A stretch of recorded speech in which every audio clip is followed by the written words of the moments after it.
Good morning, everyone. Just a sound check.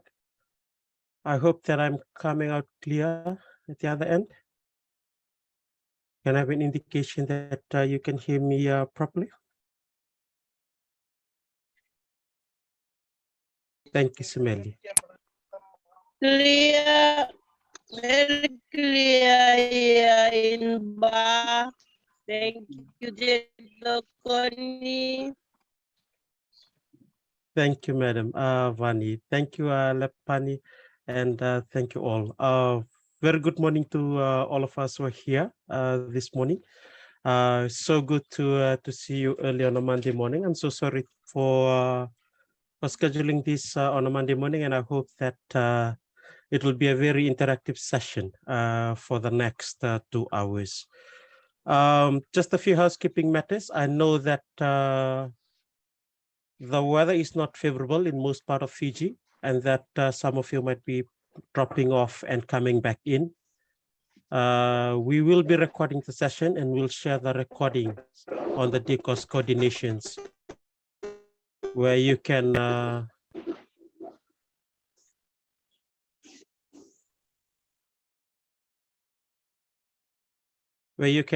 access the recording later.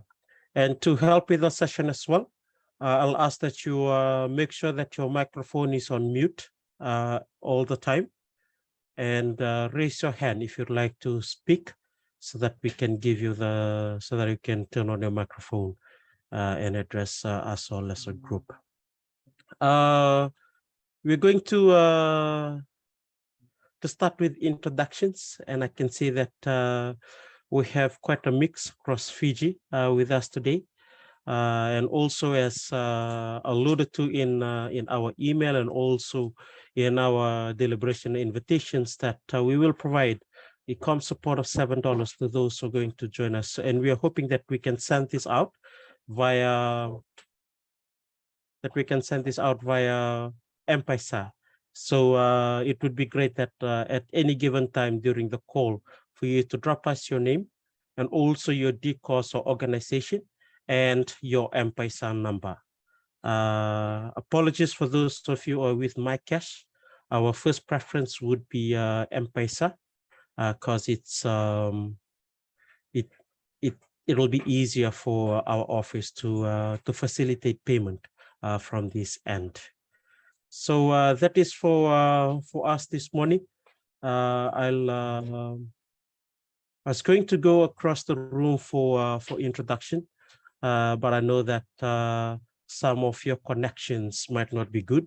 So please feel free to while you're dropping your M-Pesa number, that can be also counted as your introduction to the group on the chat line by stating your name, the organization or DCOS that you're representing, and maybe part of Fiji that you're connecting from, or part of the world for those of our friends who are connecting from outside Fiji, and what would be one of your expectation from today's session. So that is for us this morning. We were hoping to have our executive director to run the session this morning. Unfortunately, we have a clash in her schedule. She will be joining us later during the call. And if you have any questions specifically for our executive director or at the national level, please, you may do so. You may wait for her, or you may pose that question and identify that you would prefer that she'll respond to that directly. And also with us in the room, we have a few of our secretary team who are joining, who will be helping us with the facilitation this morning. As I've said, we're hoping that this is going to be an interactive session. So please feel free to share or even to stop us at any given time if you have any burning question or issues that we'd like to discuss. So in the room, we have Andre. Andre Golding will be our co-host for the session as well. If you have a message that you'd like to share directly to us, please feel free to also share it directly to either myself or Andre in that sense. And also we have Milika and Semi Singande, we have Losevati and also Rusiati, the secretariat were with us today, and feel free to address any question to us at any time. I also acknowledge the presence of some of our NAC members who are with us this morning, and also the head of the DCOSs. Thank you for joining us this morning. And for all of those who have joined us, members of the DCOSs and also organizations who have joined us. I can see that we have Lepani from Rainbow Pride Foundation, and also we have the Deputy Executive Director of Piango, Josiah Osborne Bulavanaka. Josiah, thank you for joining us. We also have FDPF in the room, and William from Diabetes Fiji. Thank you for joining. And and across the room, I can see the other DCOSs from across Fiji. So, and Empire Pacific as well. Sorry, Kinvilame, the phone number that we ask is the number of our M-Pesa. We did promise that we're going to send out $7 for com support for joining us this morning. So feel free to drop in your M-Pesa number so that our secretariat can pick that up and facilitate payment either today or tomorrow at the latest.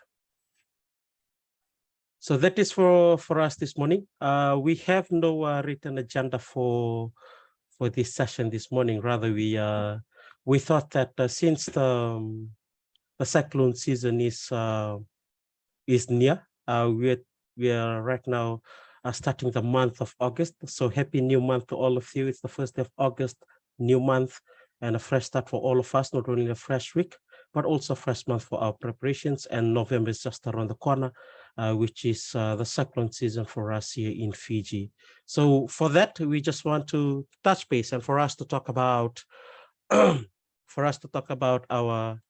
CSO protocol, what it entails, or what does the protocol states. Where do we find ourselves within the protocol? How do we fit into the humanitarian system in Fiji? Where does the community comes in? The DCOSs, and how about our national CSO who are working in our community, and how do we work together? Not forgetting the government counterparts as well and the development partners in this sense. So that is for us briefly what we're going to do. And for our DCOSs as well, I know that majority of us joining here are representing District Council of Social Services. We have our DRR subcommittee. This is a form of touch base with you, just to check on your DRR subcommittee if they are in operation right now, or maybe a temperature check or thermometer check on what type of help you would require from us. So, or to help assist you in your community in the various locale in Fiji where you're located. So that's for very briefly for us on the overview of today's sessions.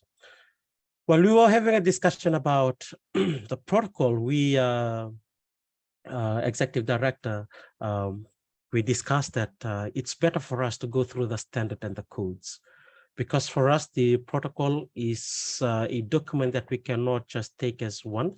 It kind of like comes in a package with a few of the standards that FCOS operates in the community together with our District Council of Social Services and the stakeholders and partners that we work with in humanitarian setting.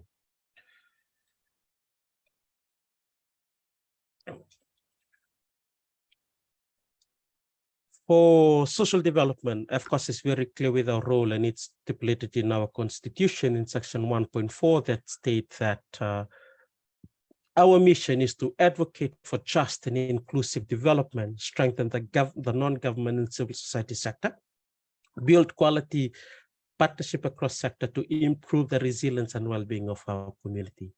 And I understand and believe that in the various area of work that we work in the community, the last line would be true for us all, and that is to improve the resilience and well-being of our community.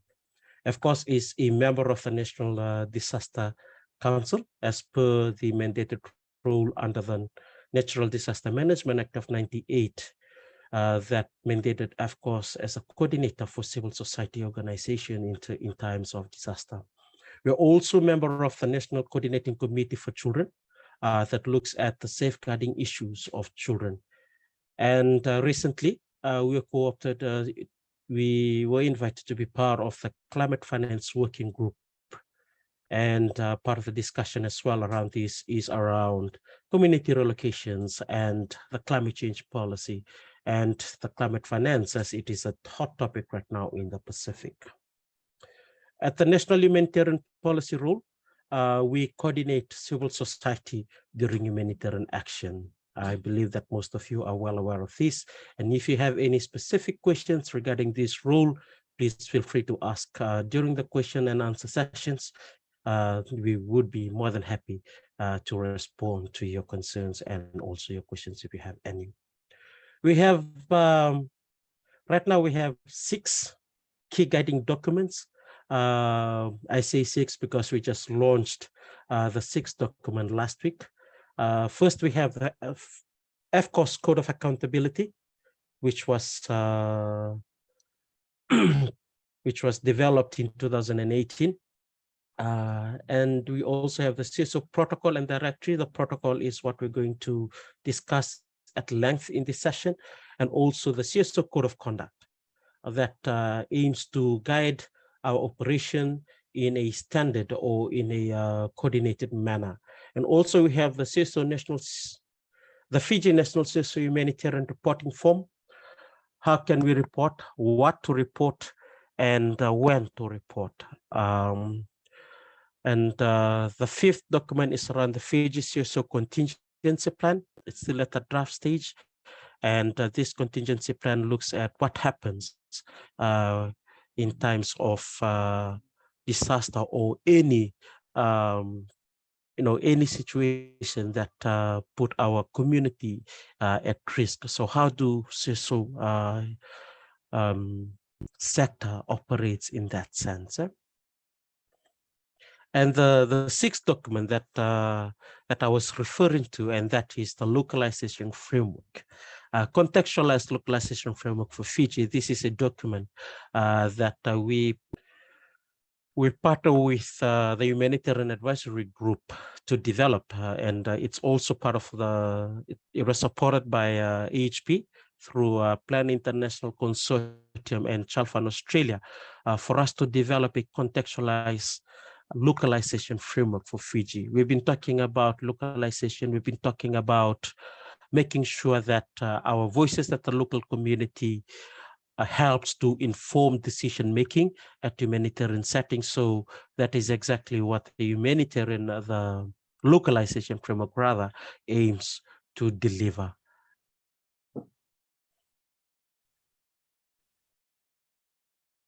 The Fiji Code of the FCOS Code of Accountability, it sets out approaches for institutionalizing accountability and transparency in the internal processes and operations of Fiji Council of Social Services. It's applicable to Secretariat as well as our DCOS network. Most of the time we talk about accountability. Most of the time we would like to hold the government accountable. However, we tend to turn a blind eye in some of our internal processes. So with the FCOS Code of Accountability, it seeks to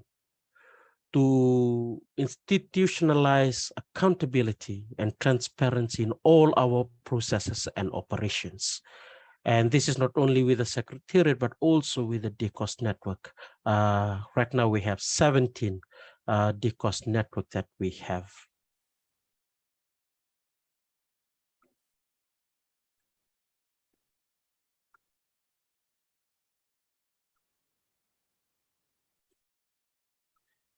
How accountability is approached through this code?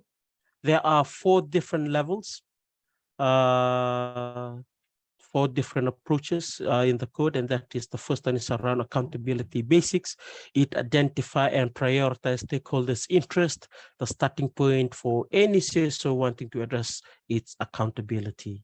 The second is around governance, accountable governance. It relates to how decisions are made at an organization level and how policy and strategy is formulated. Third one is around accountable programs, relates to how projects and activities are developed, implemented, and managed.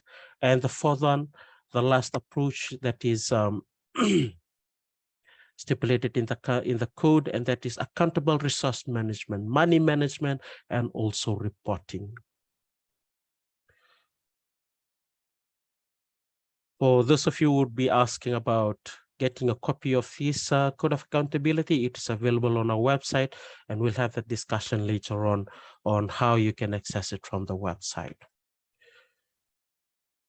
The second document that we use is the CSO Protocol for Humanitarian Coordination. As I've said, this was basically the heart of this discussion today, and we're hoping that we're going to receive so many questions around the protocol and coordination role. As I've alluded to, the Disaster Management and Humanitarian Coordination CSO review in 2018, it takes 2 days for consultation.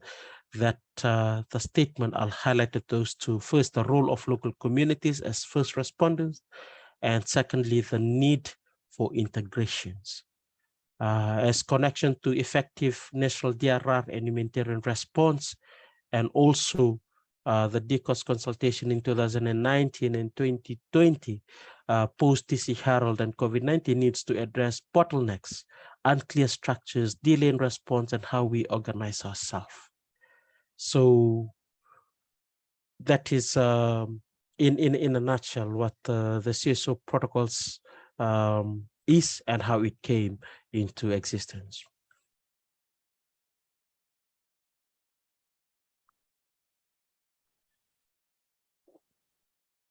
The National Disaster Management Act of 1998, there are layers of administrations and emergency operations that are stipulated there.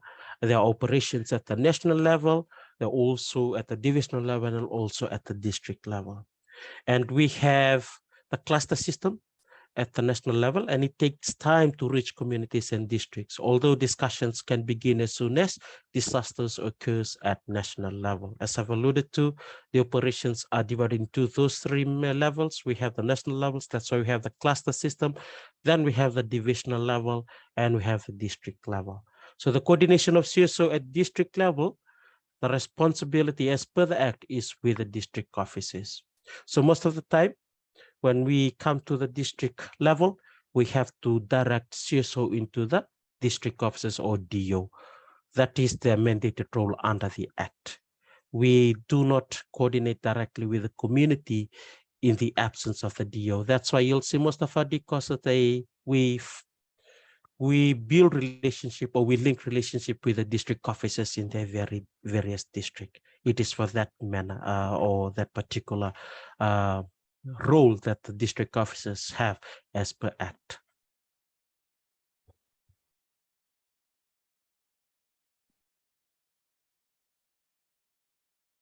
So because of those bottlenecks and the mandated role as per the Act, the different level, the protocol then seeks to link the gaps. DCOS as connection to district offices and cluster specific info to district respondents. And also specific on communications, coordinations, and community engagement where it is needed and not direct response. So there have been confusions that are coming up. There have been reports of organizations or civil society that goes directly to the community. So the protocol seeks to specify communications, engagement, and where it's needed. And a district directory of CSO and CBO involved in the humanitarian assistance and response.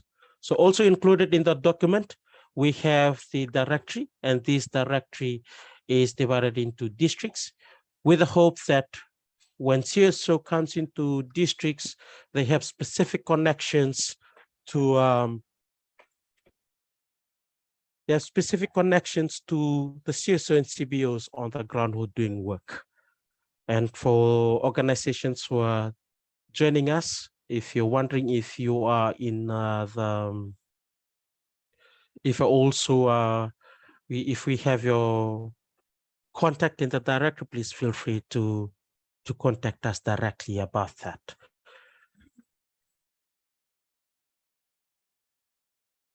There are 3 main phases that is stipulated in the protocol. the first phase is the pre-phase or phase 1, and that looks at prevention and preparedness. We are currently at phase 1. How can we start prepare now for the cyclone season, and also preventative measures that we can put in place. On phase 2 in response, and that is pre-disaster and also post-disaster, how do we respond? How can we coordinate our response? A pre-disaster in the terms that we know what we have and where they are located. This is in terms of prepositioned items, what we do not have, and what help we will need in certain types of disaster. And post-disaster is a regroup of the damage. How do we respond, and how can we coordinate our response in a manner that it does not leave out part of the community or confuse the community more. And the third phase is around recovery, that looks at how do we regroup ourselves to recover, how long will the recovery takes, and what help can we provide as CSO to communities to help them recover better. It's a community volunteer-led. It's based on observations, not fully fledged assessment. This is the protocol. If you're asking what is the difference between this and the ADA or IDA, initial damage assessment, this is mostly an observations from communities. It attempts to link the dual system by bridging area-based approach to thematic areas expertise for formal CSO facilitated by FCOS. So what are the needs on the community? And through this, and through the coordinated role of FCOS, then we connect them into the thematic areas or the cluster areas where CSO or the formal CSO are have their expertise in. It deals mostly with pre-government engagement of CB and CSO in humanitarian work and review and reflection.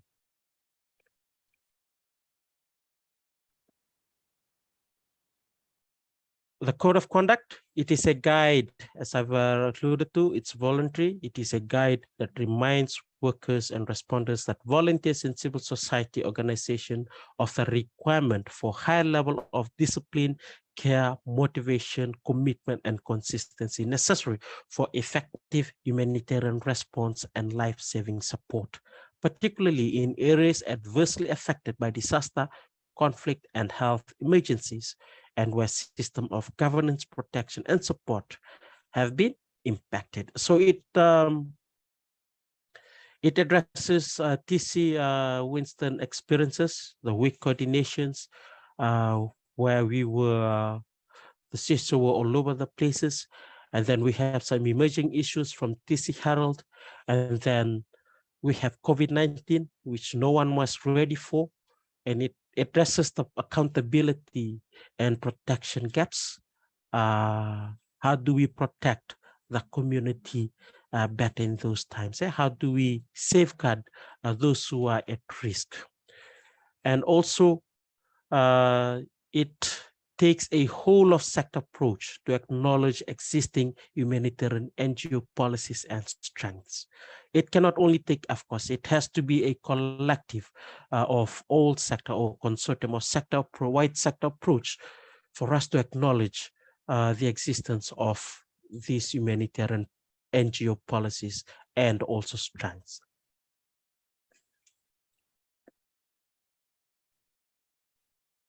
Because it is a starting point, it approached the, it's a principle-based action approach. It's a voluntary sign-up. It's not prescriptive. And it binds members and volunteers well, like key for membership-based organization, and not about regulating, but about standards. So we're not trying to control how CSO works, with the understanding that you have your own internal policies and regulations. However, we're advocating for the standard of operations. How can we operate together or in a coordinated manner at certain certain standards, and hope that NDMO will use this as a guideline for a proposed registration of NGOs who work in humanitarian area. And in support of the CSO protocol and directory, we have the the Fiji National CSO Humanitarian Reporting Form. It divided into three main parts. The first section is about national level interventions, support, and the section 2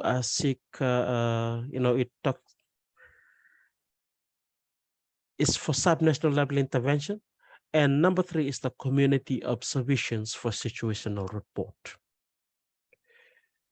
We started with section 1 and section 2 in TC Herald and post TC Herald.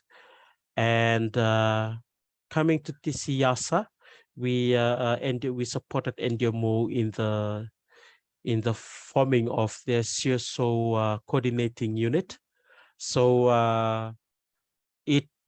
the CSO coordinating unit picks up section 1 and section 2 of the reporting. So right now, CSO do not have to fill that report with FCOS. However, they can report directly to NDMO office.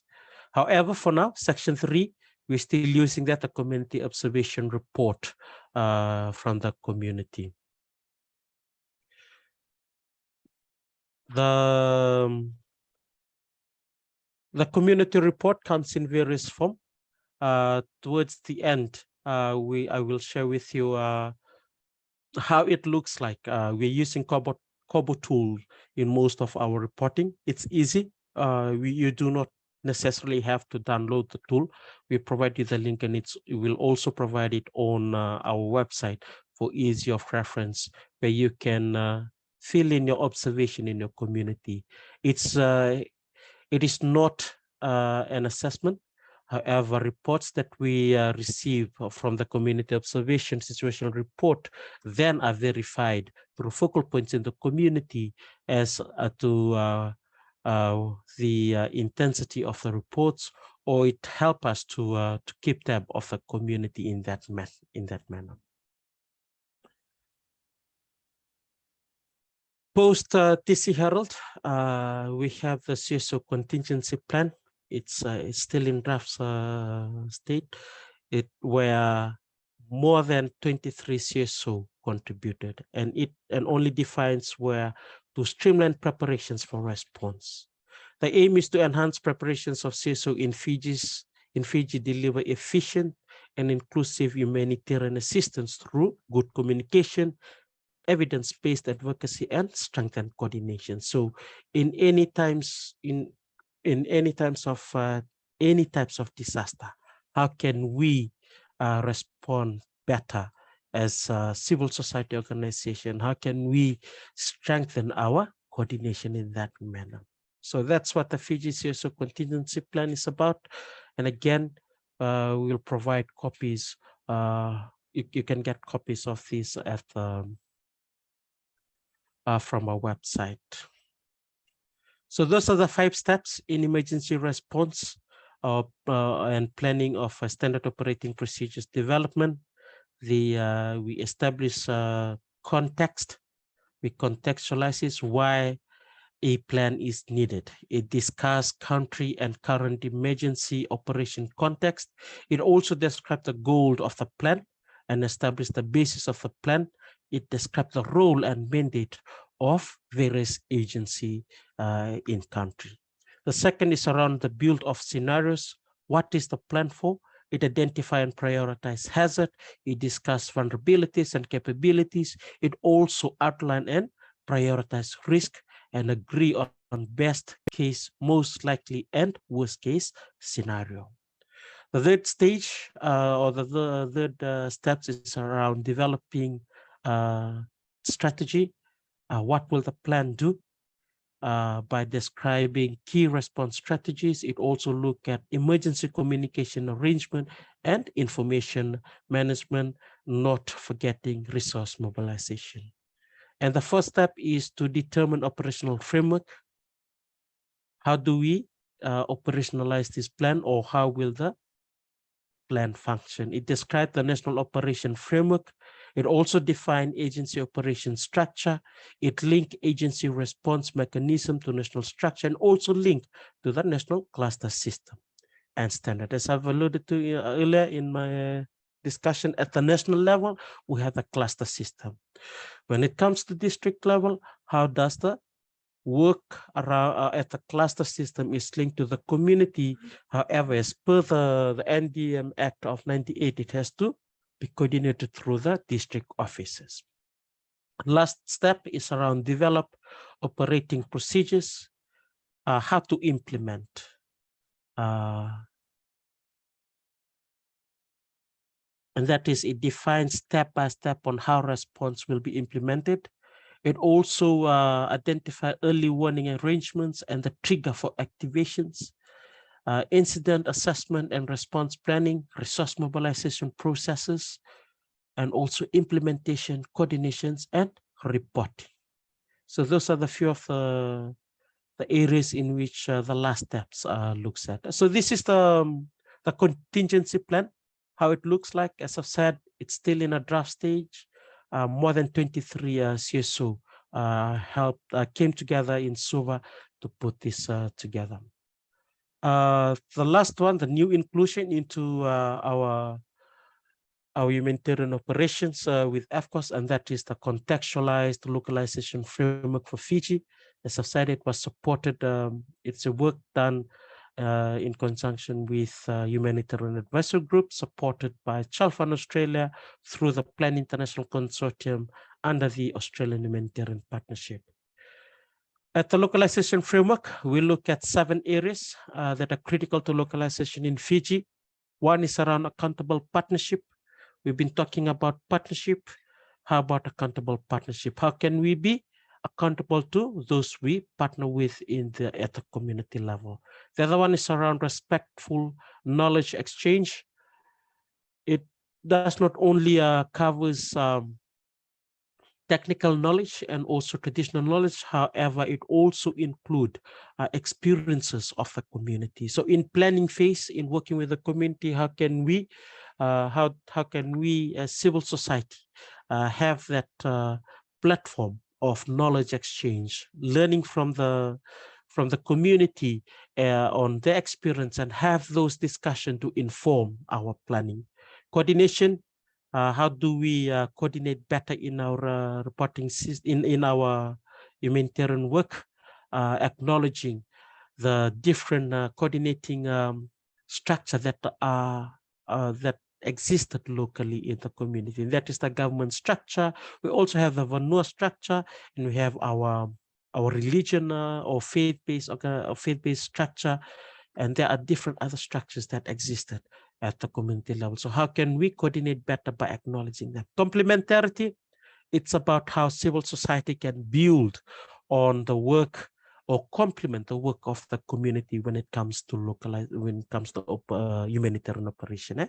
How can we build on the integrated village development plan of the villages? How can we build on the work of the district advisory council in their different districts, so that we can complement the work that already existed and not to confuse the community more with our approaches? Resource mobilization, most of the time we tend to talk about funding, which has its place, as most of the resources can only be mobilized through funding. However, there are other resources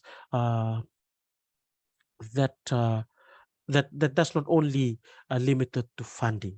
So how can we ensure that the community as well, through the experiences and their knowledge or the know-how in response, can be included in decision-making when it comes to resource mobilization? How can we use the resources that are available locally within the community first, and we build to strengthen those? And that's where capacity comes in as well. How can we build on those capacity? How can we strengthen the capacity locally? So come a time that we do not necessarily have to be there. As we've been talking about this most of the time, the community members are the true first responders in their own various community. Last but not the least, around inclusion and protection. How can we include the vulnerable members of a community, those who are living with disability, not including women and the diversity of gender? It brings in the concept of vere raidi. How do we look after one another? Not only in terms of helping them, but also to protect them, not only during disaster, how about pre-disaster period. So those are the 7 critical areas that looks at localization in Fiji. The alignment, those documents, those 6 documents that I've shared with you, they're aligned to these policies and international alignment as well, but not limited to them. And one is the NDM Act, that is the Natural Disaster Management Act of 98. Also the National Disaster Management Plan. This is a continuous discussion that we have with NDMO, how to make sure that we fit into the plan of the National Disaster Management Office. And we also have the Core Humanitarian Standard, the CHS, as most of you are well aware of, and the Framework for Resilient Development in the Pacific, the Sendai Framework around DRR, and also the Paris Agreement on climate change, and also localization in Fiji, demonstrating change, which is a research work that was done by Piango, Hague, and also AFCOS in 2019. This was used as a baseline for the contextualized localization framework for Fiji.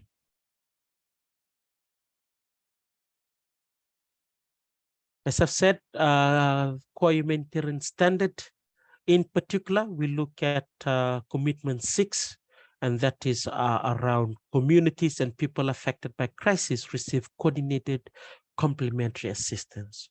So our main role is to see that in our response, in whatever form of response, in any form of disaster, it is done in a coordinated manner and complementarity. So it complement the we respond in a complementary manner and coordinated manner, ensuring that we do not cause more harm in the community that we serve in. So that is for us, ladies and gentlemen. I apologize for speaking for so long, and I realized that I've been speaking for more than 30 minutes. So I'll give this time for any questions or any point of clarifications. Also acknowledging that we have fewer of our members who join later. Welcome. We have Tucho from Plan International Pacific who's with us. Thank you for joining us. And also for those of for the rest of you who join us later, thank you for joining us. So I'll open this up this time up for discussions. If you have any burning contributions or any questions, please feel free to raise your hand, or you can highly unmute yourself and take it away.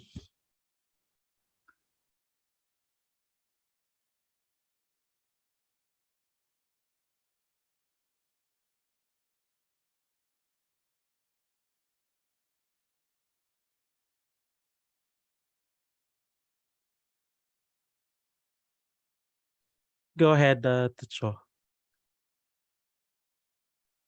Thank you, Josiah. And then thank you for this briefing session. I believe it's very useful, particularly as the tropical cyclone season looms near. We are 2 months away from November, and this session is quite timely. Just as a reminder for all CSOs, and as you know, for us to benchmark our preparedness, for us to ensure that we align to government priorities, and then there's better coordination. And so sincerely appreciate FCOS facilitating this session, and I would request that as we approach November, we have more of these sessions, and then really get things down pen to paper to identify what sort of preparedness level as per a contingency plan, the draft. It really allows us to identify what sort of preparedness level we are at, the types of assistance that we're able to provide, not only to government, but directly to disaster affected communities, and ensuring that we also take a very inclusive approach, as specified quite clearly in the draft localization framework as well. So just a comment from my end. Thank you, Jose. Back to you. Thank you, Tucho, for those comments and deliberations as well. Yes, we'll definitely look into more sessions after this, maybe specific sessions and into thematic areas. Can see Saini. Saini would like to get on the mic.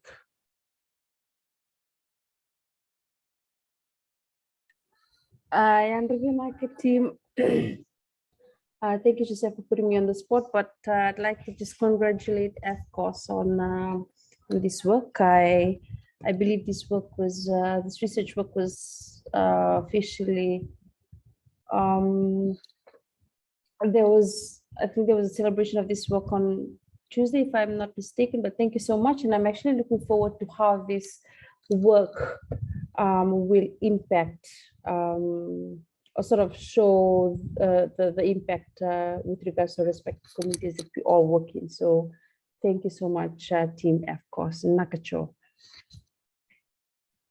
Thank you, Saini. Also acknowledging the Deputy Executive Director. Thank you, Mr. Osborne, for your comment. Just to help those of you listening in, the contextualized localization framework was launched last week, Tuesday. And we were going to send it out last week. However, our design team still incorporating few of the things that they left out from the deliberations. And we're going to share that by mid of this week. And saying this, acknowledging that Tucho is on the call.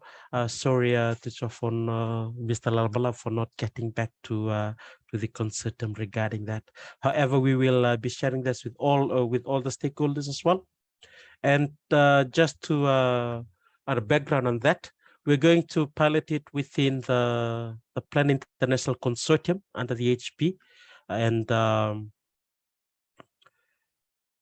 the pilot is going to be for 1 year. So about the same time next year, that is when we're going to come back with a more refined framework, taking into consideration the learnings and also the experience while rolling out for 1 year. And that is for us the contextualized localization framework, which actually support the protocols and also the other documents that we've talked about, the Code of Accountability and the reporting form that I've alluded to earlier. Any other comments from anyone? Can I hear from FDPF?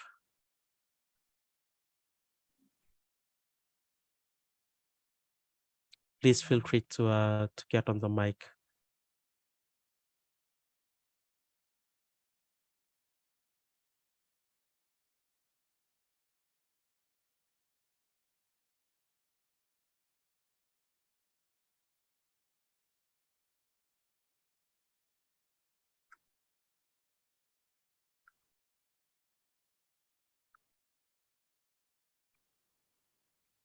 How about our DCOS leaders and members who are joining in today?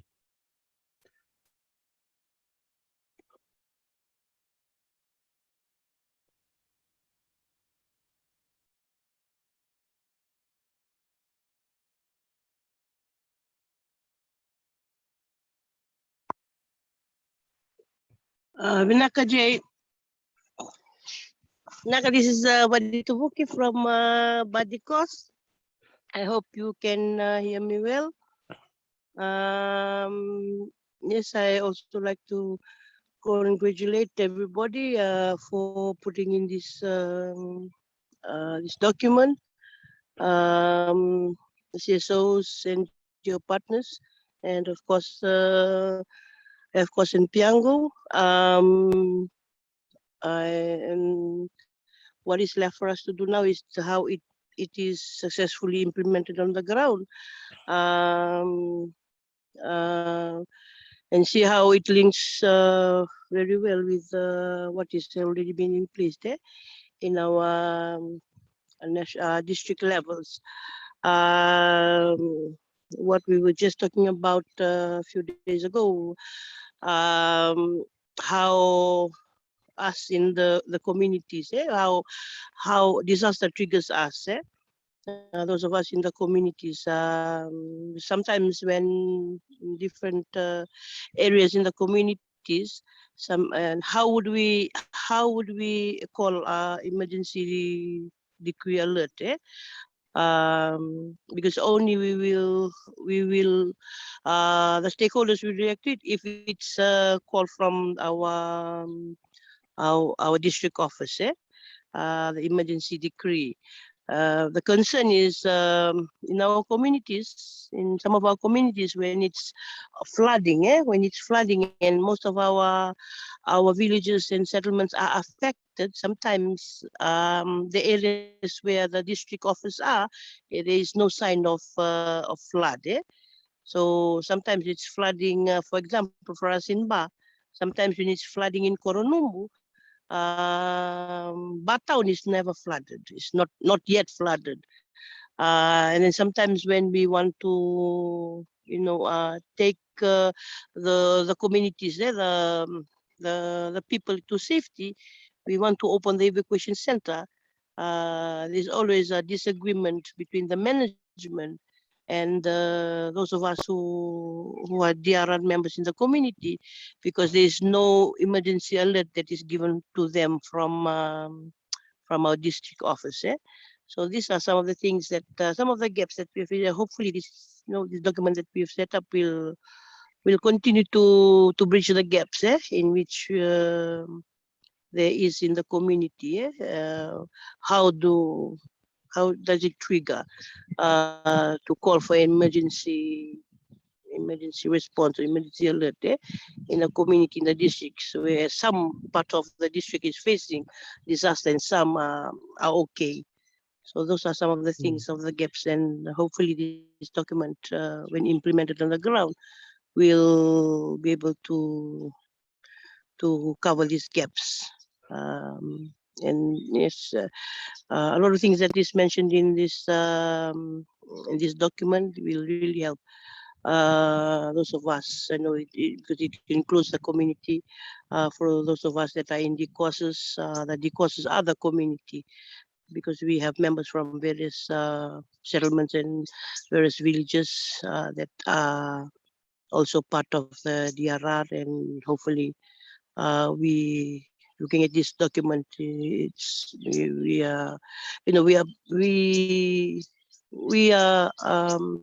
proud to say that we are prepared to go into disaster and to work with our stakeholders, and hopefully we fill in all the gaps that are there that used to be affecting the community at so many years ago, especially during TC Winston, TC Aaron, and the last floodings that we've been having in the Western Division. Thank you.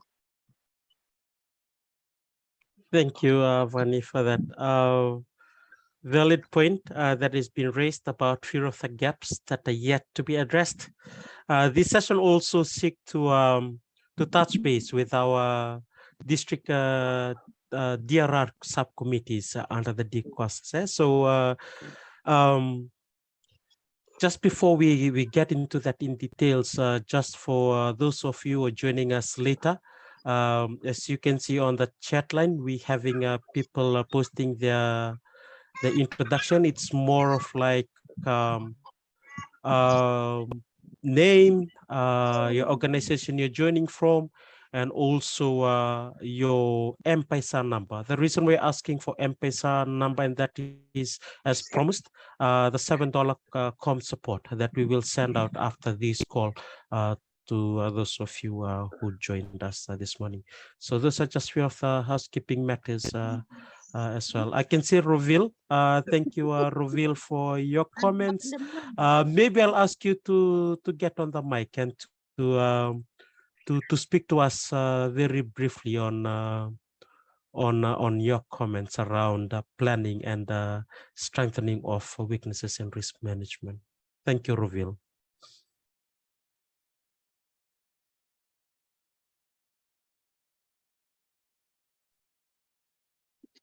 Hello, everyone. Thank you, Josia, for giving me this time to speak on behalf of Nanronga District Council of Social Services. I hope you all are listening. Loud Hello? and clear, Reveal. Yes, we Okay, can hear thank you you, loud thank and you. clear. Go It ahead. was on silence. That's why I was like, and looking at our planning while we were doing looking at all those disaster, like comparing from last years and all. It's better that we have revised our all this session again so that we have clear understanding of how we're going to build a community and how we're going to outreach to these communities and CBOs. We're going to train them well so that during this disaster time they are well managed and they can, the reporting part is, confidently, they are confident about doing it, and so that we are well prepared and we can respond on time. And likewise, in the ground, if we have find anything in particular like the food security issues or with the food rations, or if someone's floodings or something, at least we'll be on time. We'll help them, because the main thing is that we have to think about the children which is there, and most important things, we have to see those things like the basic food items together with the kids milk, diapers, all those things are also important. So I think the rest, all good. I think you have already cleared it. Thank you from Nandroma. Thank you, Reveal. Thank you for that. We are taking note of that, the importance of responding on time. And I can see Joseph Tucho responding to the point raised by Buddy Kos. Would you like to share a bit more on that, Tucho? Yeah, sure. Thank you, Josiah. Again, valid point raised by the Badi Kwas rep. And this is why the work, this is critical piece of work carried out by FCOS in close collaboration with DCOSs and then other CSOs is critical, because at certain points in time, the reports, albeit whether it be through government or collected through other means, does not fully capture the situation on the ground. And then hence the community-based reports, as that has been collected by FCOS over the number of disasters that we've experienced between 2020, 2021, and then 2022. Again, it speaks to the great volume and of information, something that we require greatly in order for us to make informed decisions. And so from our end, we are particularly, forgive me, from a CSO perspective, our go-to is the situational reports, the SITREPs, that the NDMO issues during and after disasters. Then on the other end of the spectrum, it's these sorts of community reports verified through the DCOS level and through FCOS that really just gives it that extra sort of push to allow us to provide the necessary support and informed support to those who really need it. So just wanted to speak on that, that in terms of disasters, it's not only looking at the degree of the disaster, but it's also specifically looking at the geographical area. So as alluded to by our DCOS Mba rep, flooding might be happening in one part of Mba. If it doesn't touch the Mba town, then what sort of level of severity do we give that sort of disaster? Do we need to give it at all, or do we need to ensure that the support provided covers majority of the affected population in either one specific geographical location or more? And those information is what's missing, or it might be coming in late during times of disasters. So again, it's good to have this session early as we approach the cyclone season.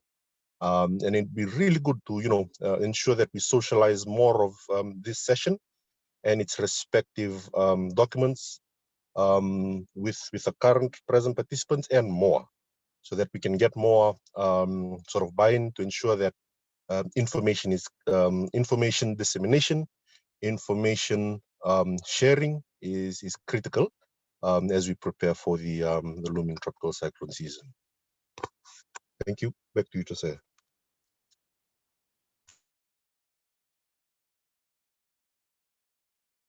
Thank you so much for that deliberation, Tucho. Well said, and we're taking those comments into place, and we're going to include it into our notes and see how we can better these gaps or bridge the gaps that we've identified.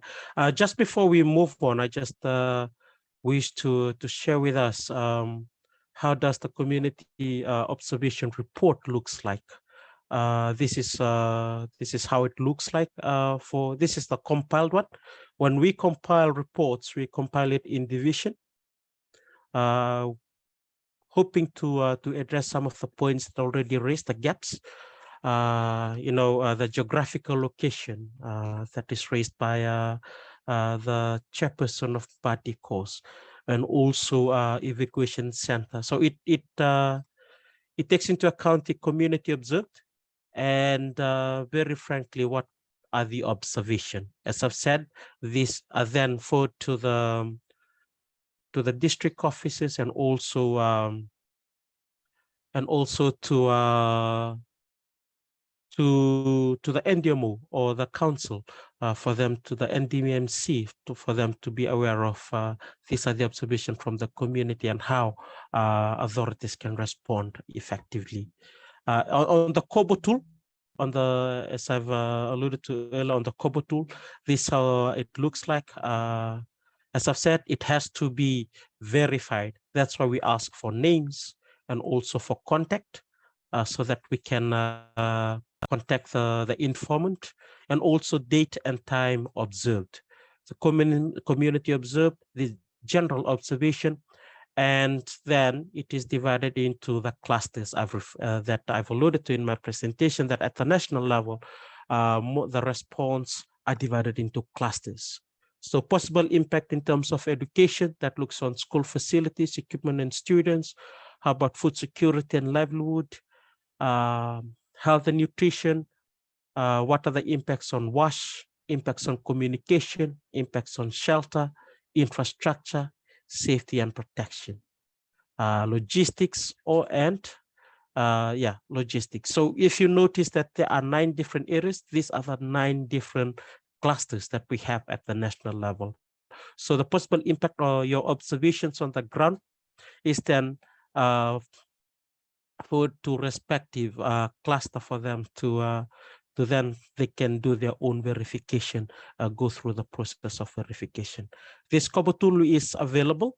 We're going to post the link on our website, so anyone can use this one. Not necessarily have to have a Kobo tool download on your phone, as you can use your browser. And at the end of the report, we also have option for pictures, where you can click on to upload picture, and then you can take pictures and upload them. This is for evidence reporting, so that when we are talking about the bridge have been flooded away or underwater, we can show them that at this particular time, it's about real-time reporting. This bridge is already underwater, although we have not yet activated emergency protocol. Or even when the community in Coronum is flooded and the DO is not aware of it, it would be better to accompany our claim with pictures, so that the DO can send relevant support effectively and also on time. So that basically for us on community observation report. And at the end as well, sometime you've made reports and then you're still waiting for responses. That's where we talk about accountable partnership. That's where if you've made reports or contacts to any relevant authority or agency, this is where you identify who you made the report to, the date and the time, and also the name of the contact officer that you've reported to and types of report. This will help us to also monitor and also to verify that you've already made contact to relevant authorities and yet nothing is done as per claim from the ground. So that is basically for us on a community observation report. We can later this month, we can then have a session specifically on how you can use Kobo tool on this, and also how you can effectively report and what types of reporting we look at when we talk about evidence reporting. Maybe I'll take questions on the CS observation for situational report now, before we then go into the structure of the CSO protocol. Any questions from the community or any organization or joining us? As I've said, it's not only limited to DCOS to use that. If you're from organizations or partnerships or partners who are joining in and would like to learn more about that, please feel free to let us know. You can also use that, knowing that our network might not be might not be reaching places where you have your own networks at. So we can then help complement one another in terms of our reporting.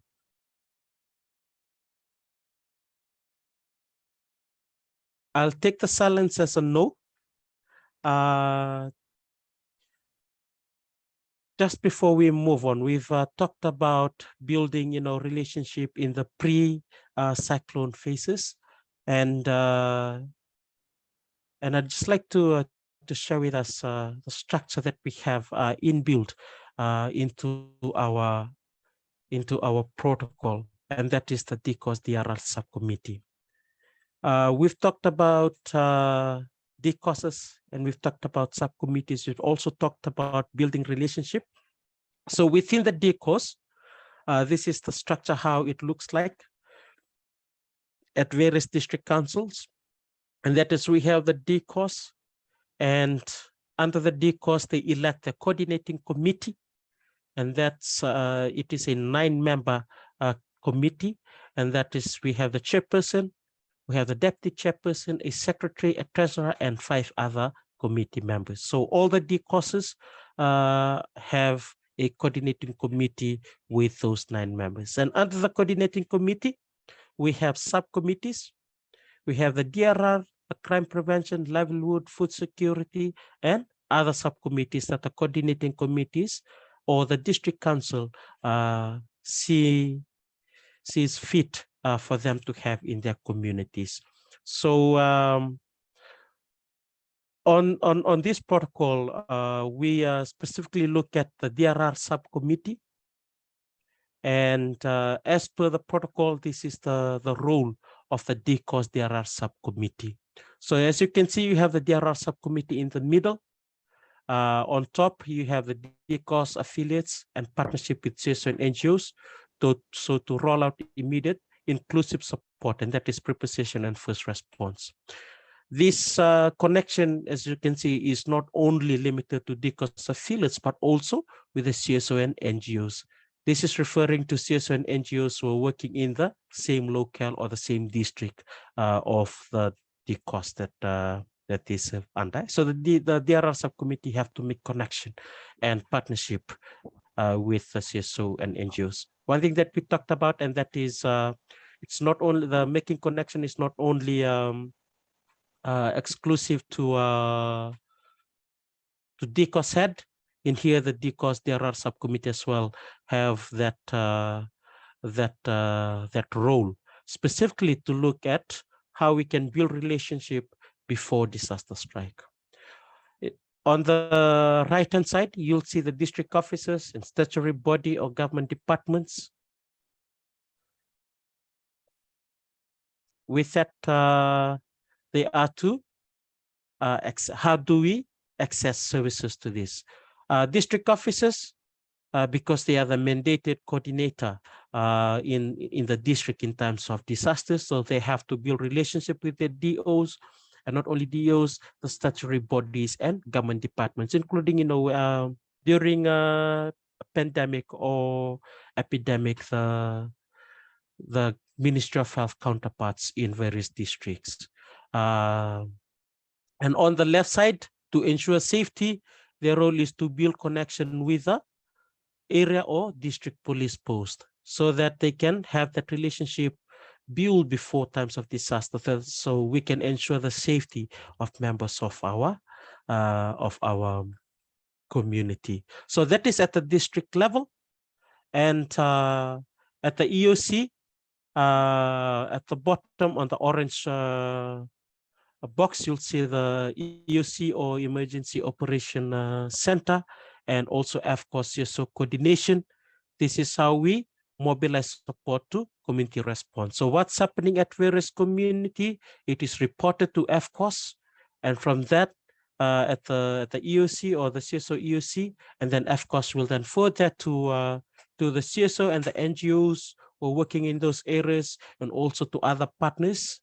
And at the same time, with the hope to start mobilizing support for community response. If the help is needed in terms of, we've been talking about evacuation center not being opening on time, this could be an area where you look at how AFCOS at this level can help, or how you can have a discussion with those at that level to access services. And one of these services is evacuation center. We use most of the schools for evacuation center, and understanding that most of these schools are committee run or run by committees, and how you can build that relationship before any disaster with the committee members.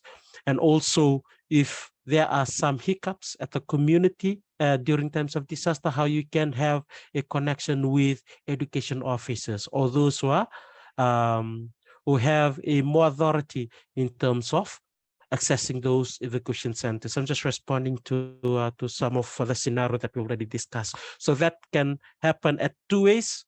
One is your ongoing relationship at the district level, and secondly, through your reporting to AFCOS coordination to help mobilize support for community response. And from AFCOS, as I've said, your reports that we compile, we've discussed about the reporting form. When we compile your reports, we forward it to the NDMO office. And this is where it helps coordination at the national level, and it also helps to mobilize support that is then churned out into different districts for interventions, for early interventions in this case. So this is briefly the role of the DRR subcommittee. We're hoping that this session is going to be also a session for us to touch base with our various DRR subcommittees. Heads up to the DCOSs who are joining us now. We're going to make contacts with you in the next few days or the coming weeks on how we can help to strengthen your DRR subcommittee, and also with those of you are joining us or not yet a member of a DCOS, how you can help support the DRR subcommittee. Feel free to contact us. You can contact our office, or you can contact me directly. I'll provide my contact towards the end of this session. So any questions on the DRR subcommittee and the roles that they have in the community?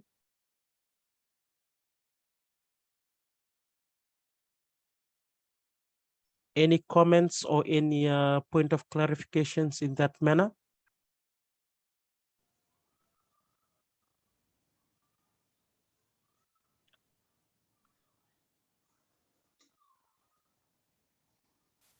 I'll take the silence as a no.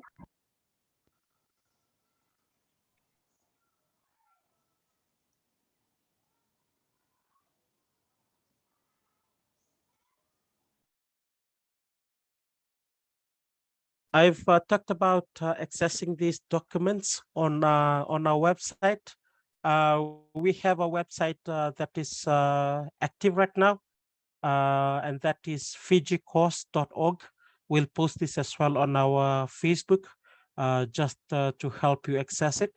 So when you go into fijicourse.org, right at the bottom, when you go into our website,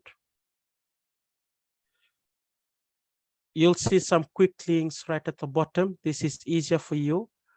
And you'll see humanitarian standard. You can click on humanitarian standard. We're updating this page in the next few days to include all those 6 documents we've talked about. And then you can see a code of conduct here, CSO protocol, directory, and also community observation report. And you can click on CSO protocol. This is the documents that we've been discussing. If you'd like to know the structure, and also we've talked about the different phases. The phases is also included here. The phase 1, what are some of the things that that we aspire under phase 1, or some of the activities that we can help our DRR subcommittee in phase 1, phase 2, and also phase 3 in recovery. And here we have the context of our D courses that is there. We were going to include specifically and identify who are the DRR focal point. That is when we do our update in the next few days on the website. So it's not only that, as I've alluded to as well, we have the directory attached to it, and there you can see the CSO directory that is divided into districts, and that is, you can see Mba, you can see Lautoka, and Nandi, and the others goes down. If you think that we're missing some, I know that we yet to update this. Please feel free to reach out to us, or you can reach out to me on fcourseresearch@gmail.com and let us know about the needed update in terms of the CSO list in the various districts. So that is briefly for us where you can find the documents, and also where you can help us update the documents in the next, before the cyclone season arrives. Any question?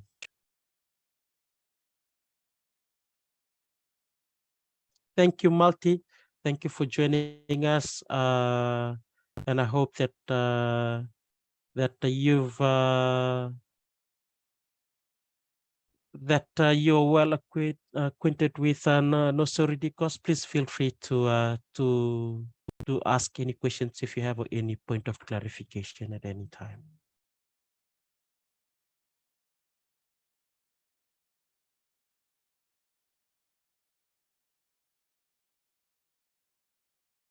Thank you, Saini.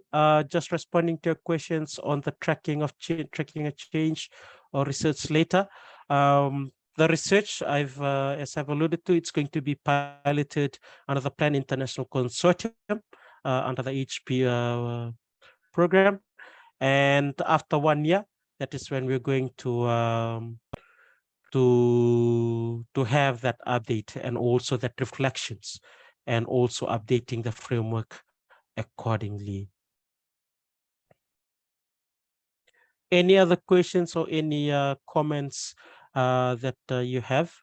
I know that we've been, some of you have been with us for 1.5 hours now. Thank you for staying on. And for those of you who haven't put in your name and also organization and M-Pesa number, please feel free to do that now. Acknowledging Steny and the team from Piango, and also from Plan International asking to be excluded from the support. Thank you for your generosity in joining us today.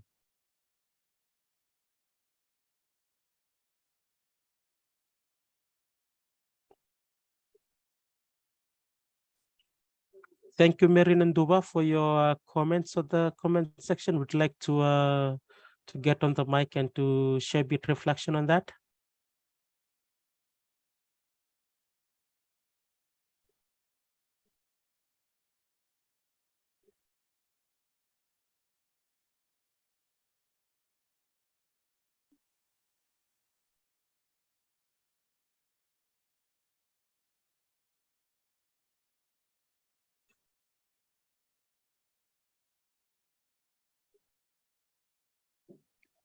For those of us who join us later, please do not worry. We will share the recordings. The session is recorded, and we will share the recording at the DCOS coordination. We'll also load it on the YouTube channel and share it on our website.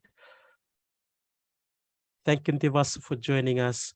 We'll definitely have a few sessions within the week. Maybe we'll limit to 1 hour sessions on specific thematic areas or specific documents that we've talked about today. And we're looking forward to have that session and to have a plan drawn up for this month, so that we can all block the date and get ready for that session.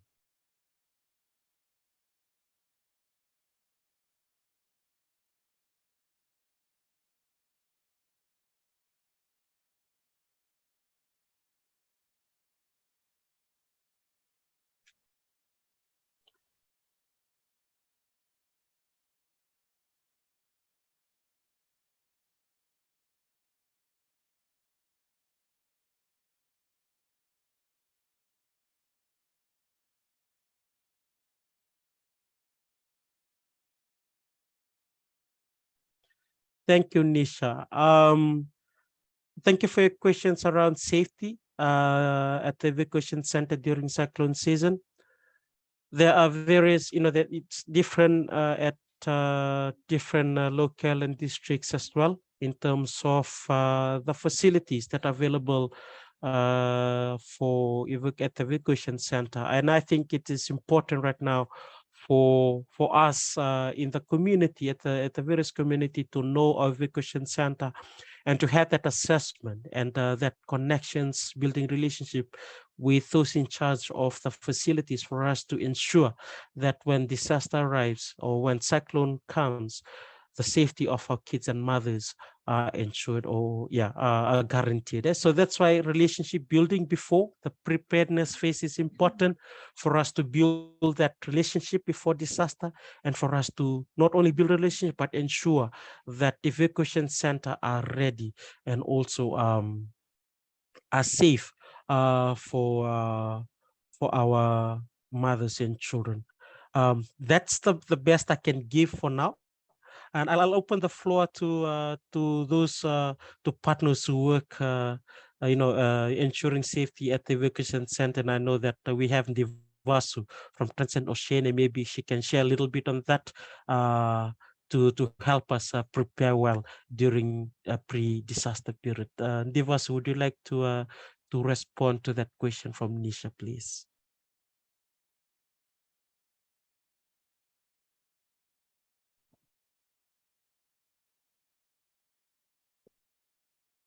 Bulubinaka, everyone, Nakamalevu to say, just with regards to that question, I think the evacuation center is an ongoing priority issues that's being discussed not only between CSOs, but also in our policy recommendations to our government, local government, especially because of at the moment we are mostly using schools and other facilities that's already available, and most of the time, like we highlighted from the Northern Division, that some schools, they may have if we may have the cyclone and then flooding is happening, we will be using the upstairs and the second floor, and normally the washrooms are at the ground floor, and this is not safe for children and women and for everyone. So in that sense, I think so far over the years, there are some places that have worked in trying to improve evacuation centers. There's some places in Fiji that have put in place washrooms and disability-friendly type of washrooms as well, to take these things into account. But it's still, like I said, a work in progress. We need more resources to be translating into this, because I think in the past we did not have, we've been having challenges in seeking support towards the evacuation center. But I think it's a real need, and we are engaging with communities from the work that TO does, that we reevaluate as communities to be empowered enough to work from what they have and what they could do to be able to gain support in ensuring that they have safe evacuation centers that will accommodate the needs of women and children.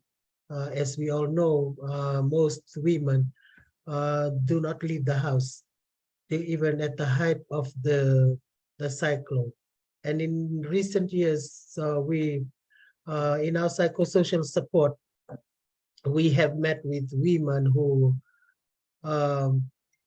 women and men and their family talked about how the increasing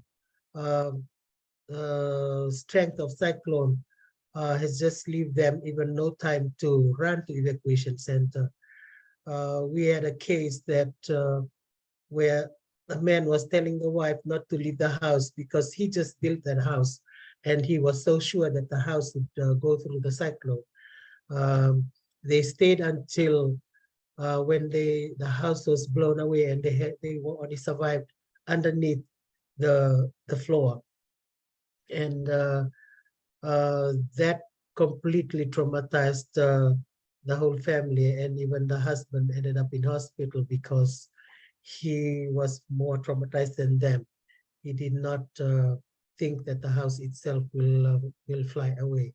So it just brings us the reality to be prepared, and how much preparation that we need to do. We need to be at our utmost.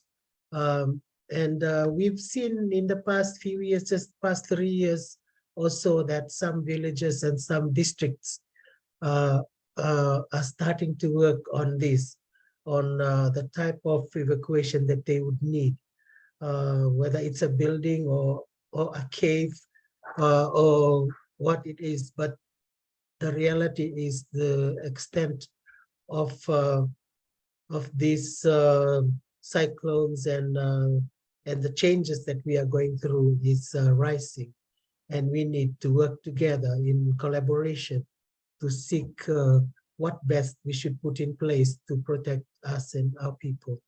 And I think it's we need to do a lot more research around this. We need to share our information as wide as possible, and support the recommendations towards having safe evacuation centers for the protection of our women and children. Nakavale. Nakavani, you can see your hands up. Thank you, Devasu. I'll give this time to Vani and then to Julaka. I can see that Julaka have responded to some comments. Maybe I'll ask Vani first and then to Julaka. Go ahead, Vani. Nakatusaya, just on that preparation note, preparedness note that we've, I think this is the time to prepare well. I can see FDPF is in the room, and I think this is one of the best times for awareness on how do we handle different disabilities during times of disaster. To how do we get them from the community to the evacuation center according to the different disability they have. I think this is one of the most important things that we should consider while we are handling people with disabilities, especially when there's different disabilities. And I hope this is the right time too. If we are here, the DCOSs are here, and if you need to come to the different districts, the different DCOSs, you need DRR committees in different communities, different districts, to you to do just a small training on how do we handle people with disabilities. How do we transfer them from one location to another, and not injuring them more. I think this is one important aspects that we need to consider. And also the elderly citizens, because these are the vulnerables in our communities. These are the ones that we first respond to during disasters. And also taking into consideration too how far the community evacuation center is. There are sometimes homes that are also secured to evacuate people to, and how would we put this across to NDMO, to register or to cite some of the homes that could be used, not actually schools, but homes that are well, safe, and secured, that could be used for evacuation center, to evacuate elderlies and disability, people living with disability. These are some of the, maybe around the district would be better, or taking maybe talking with the causes in the various districts, and noting down some of the homes that could be used for evacuation center when they have to cross a river to get to a school, to an evacuation center. How would you, take people to safety instead of taking the risk of crossing the river and getting to the next evacuation center? How could you evacuate them to a safer place apart from a school?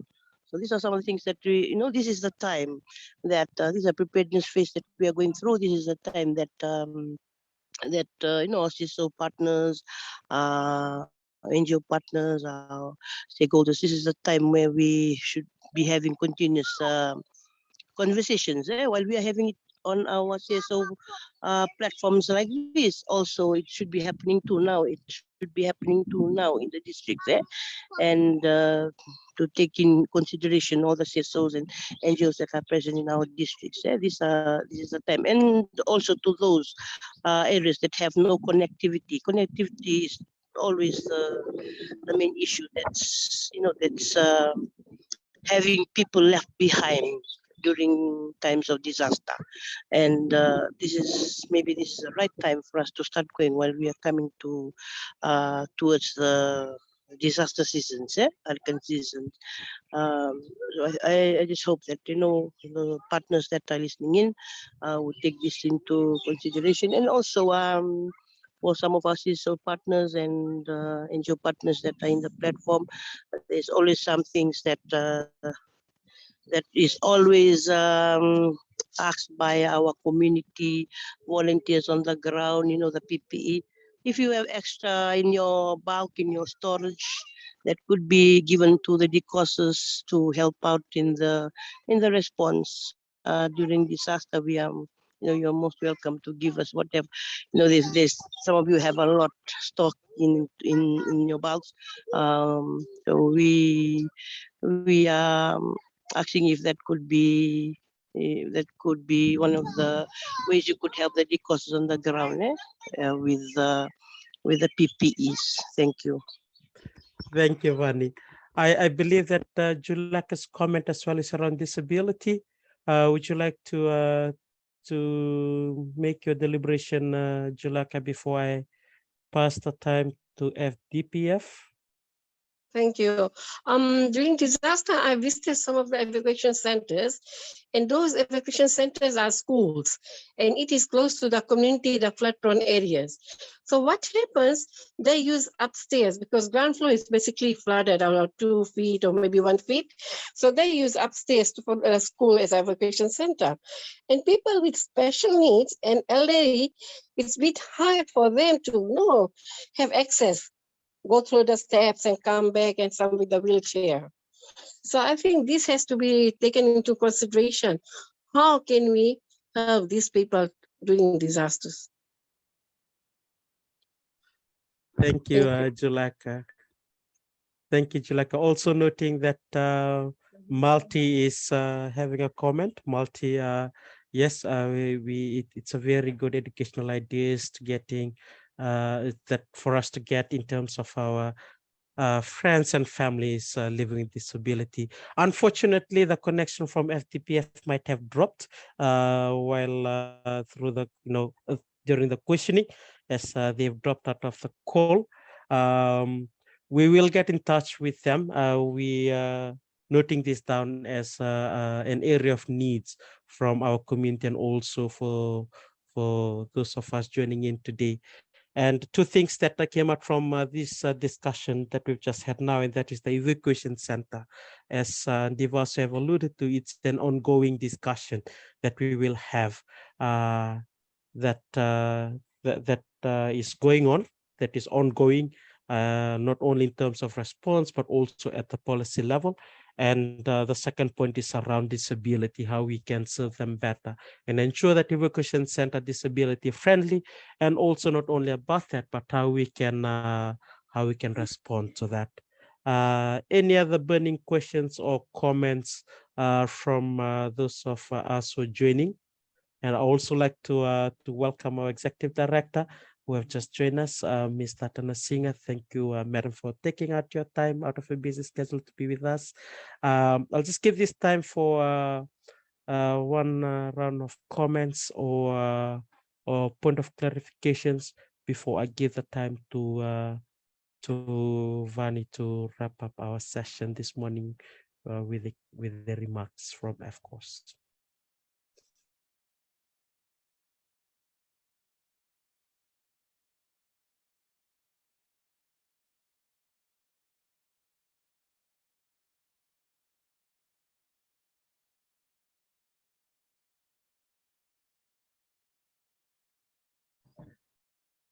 I just wanted to add on, apart from, with all that we have discussed about evacuation center and all those things, one thing that we need to really empower and create more awareness with for our people is when it's time to move, when there's a warning coming up, to know a cut-off time to leave the house and move.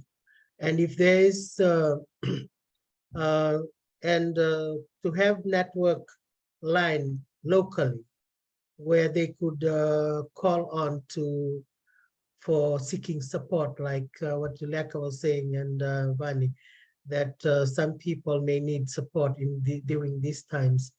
And just that, like to know the time to move, because that's what we find in our assessment, that many people are met with crisis just because they did not move on time. They leave it until it's too late, or they just did not trust where to go to, because leaving the house to go to another safe space is becoming even more difficult to find nowadays in terms of safety for women and girls. In terms of yes, if I move now, will I be safe where I'm going? We need to create a lot more dialogue and discussions on these areas to be able to have protection measures in place and to support our community members in times of disaster. And sometimes women may move, like we found in a case in one of the communities in Vanuatu.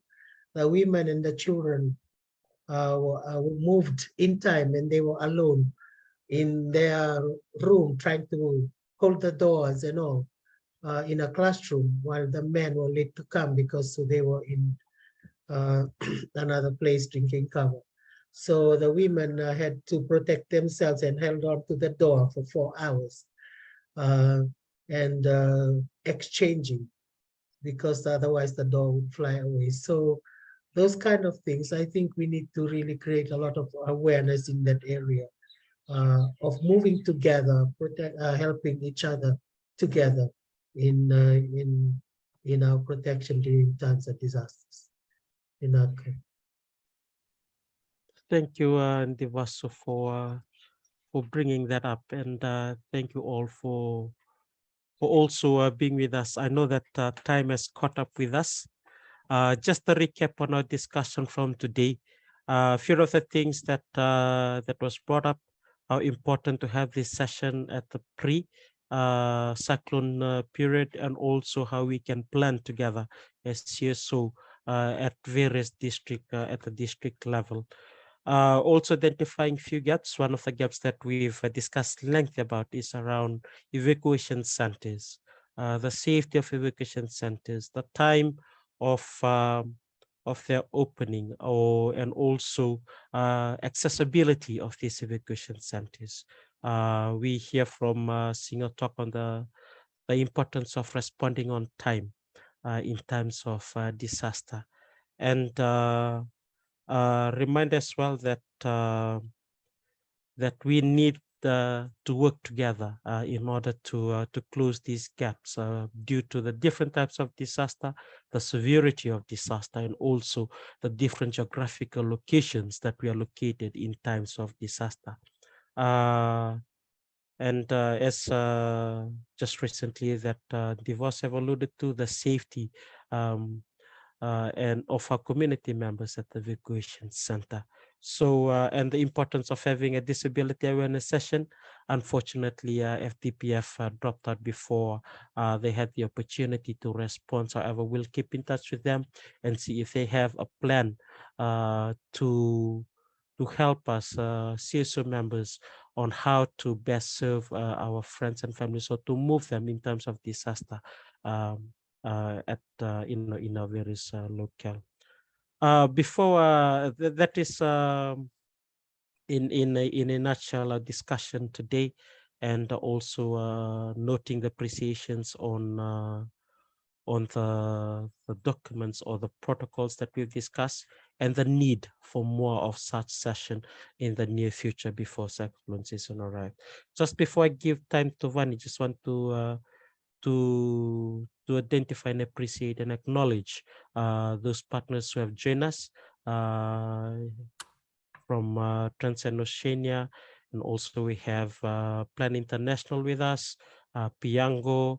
We also have Empower Pacific, Diabetes Fiji, FDPF, RPF, and also ARCAF. Thank you for joining this session, and to our DCOSs from Ba, and also from Lautoka, Nandi, Bua, Singatoka, and those of you joining from Nosori, here in Suva, and also Lami, and not forgetting Kitty, who is joining us from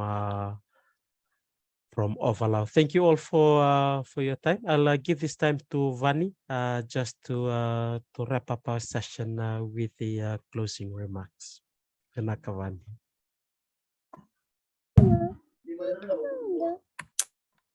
Binaka Chusan, Binaka everyone. Thank you for joining us today. I guess my Josiah has briefly gone through the protocol and a few of the issues that we may want to refresh ourselves with, particularly around when we have to organize ourselves for responses. I also wanted to share with you over the last 2 months at least, we've been able to launch the FALE, which is an initiative that Piango has established. It is an acronym that stands for Facility Aiding Locally Led Engagement. It's a disaster response mechanism that's being piloted in Fiji and 3 other countries in the Pacific. And the idea is to try and improve how we do localized coordination. That was launched during our June AGM. We did think that we should convene this briefing because of the issues that have been highlighted by our health colleagues with rising cases of COVID, and of course, in some places, typhoid. Some of our members have responded to those situations. Thankfully, we were still running at that stage a WASH project. So we were able to, for families that needed it, we were able to help with WASH kits. But in other places, we had to engage in the sort of the policy and planning levels of decision making to be able to inform those in health authorities about the needs on the ground. But this briefing was also important because we wanted to ensure that the DRR subcommittees of the DCOSs could continue to be kept abreast of developments, perhaps even as we revisit the CSO protocol. I'm sure Jay would have also talked a little bit about the localization framework that was endorsed or passed last week, and that was done with the support of the Humanitarian Advisory Group and our partner through the Australian Humanitarian Partnership, Child Fund Australia. We'd like to acknowledge that, and that really drives a lot of what we're trying to do as FCOS, to decentralize a lot of the the responses, because many times these are Suva-centric. They are often pushed from Suva with little to no understanding of the reality on the ground, particularly at the district and the community level. So the localization framework thankfully has been a topic of discussion even within our HP network. Thirdly, many of you would probably have some questions around how the National Disaster Management Committee or Council is progressing. So far this year, we haven't had the opportunity to meet, if I recall correctly. But what I have received is a request to submit all of the documents that we have worked on so far. Meeting reports that we've had this year to the Permanent Secretary of Rural Development and National Disaster Management. So that's what I plan to do, or that's what we plan to do as FCOS after the localization framework is after our discussion with our partners under the localization framework, the development of that. So given that we haven't had the Disaster Management Council meeting, I don't yet have updates on policies or discussions at that level for you at this time. What I might do is the next meeting is I'll seek some guidance from the committee of the council or the council on some of the issues you've highlighted here. I did have a meeting with the Director NDMO last week, but I will try and catch up with NDMO in the coming month. I believe that there will be a meeting before they head off to the APDRM in Brisbane, I think. So I anticipate there will be a council meeting before that. So I should be able to give you some feedback at least by early September. And thirdly is just to share with you that some of the issues that we've been talking about since last year around coordination, civilian military coordination workshop we've held, humanitarian principles or standards workshop we also held in the first quarter. We were thankful that many of you who have joined here had also joined these workshops. We were able to, begin or kickstart some of the discussions around civilian military coordination, which was of a concern to some of our NGO partners. Was good to note the support of REDAR, who came in to present on issues that often come up when the disciplined or the military institutions often encounter when they work in the humanitarian space. So it was a very good discussion between CSO responders, key CSO responders, and key members or personnel from RFMF and Fiji Police. I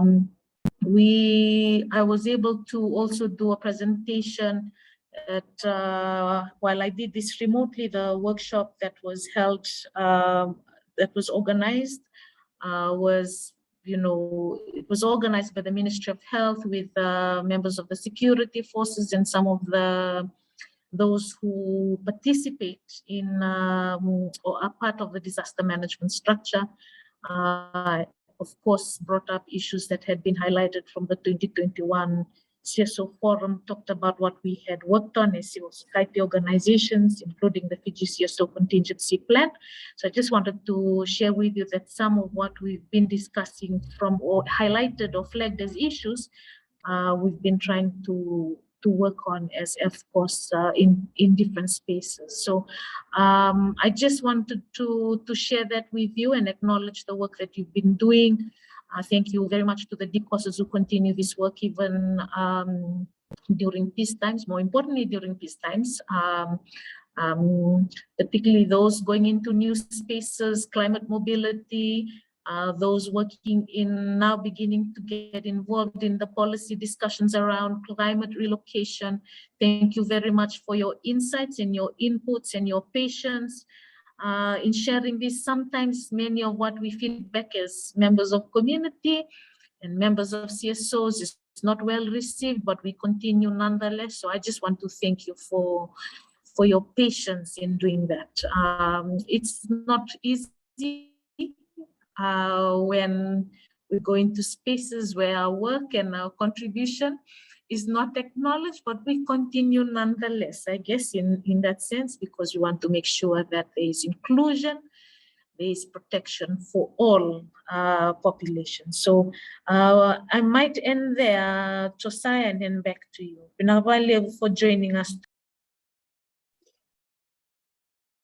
Thank you, Wani, for those remarks. And again, I'll echo the sincere thanks for all of you who have chose to join us today. And as Sev alluded to, you can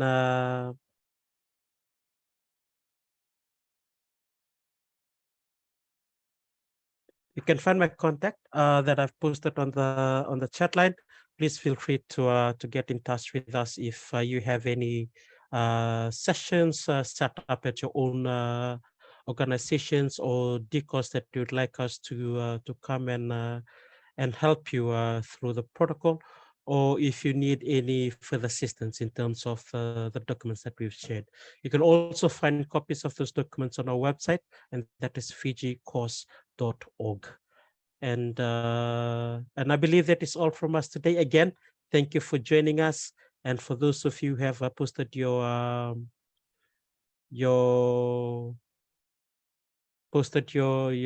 M-Pesa number, thank you so much. And I just noting the last comment from Devasu, recommending that during disaster that CSO is made clear and informed of where the daily briefing sessions within that particular province were affected with disasters from day one of disaster to end, for collective response, to communicate, update, and be informed of progress. That is endowment, of course, to communicate efficiently. Thank you, Devasu. We're noting that, we're taking that into considerations, and also noting the comment from Kinivelame. And we're so looking forward to work with everyone in the coming weeks. Again, Nakavalevu. Naka, goodbye, everyone.